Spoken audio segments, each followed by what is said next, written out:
Today I will show you how to make a pivot table in an Excel.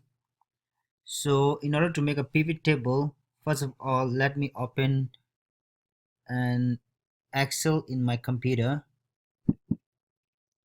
Pivot table is very useful for showing a set of data in multiple ways. So I have inserted all the data for the employees, location and sales, the name of the employees, the location they belong, and the sales they have made for the month. In order to save time, I've inserted all the information. So let's select this and make us. And now let's go to the insert and select the pivot table. So the table range is all selected. So let's press OK. Now we have a field name here.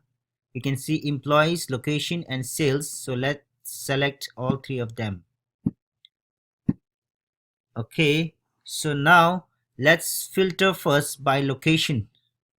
So press location and drag it down to filter.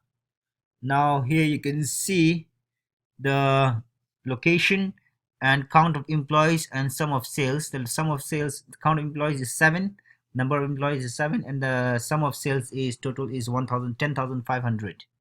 So let's click here and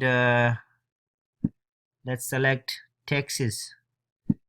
So we can see here that the number of employees in total in taxes is 2 and the sum of sales is 2000. Let's go to sheet 1.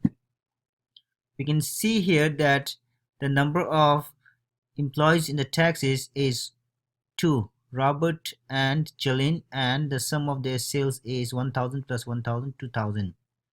Now let's again select and see the, let's go to pivot table again and select everything again. And now let's see by the employees, right? So for employees, let's go and select Anna. So we can see that Anna is from Connecticut and she has sold 1500. Let's confirm it. Anna from Connecticut and she has sold 1500. So this is how we make the pivot table in an Excel. So we can say that pivot table is very useful for showing a set of data in multiple ways. Thank you.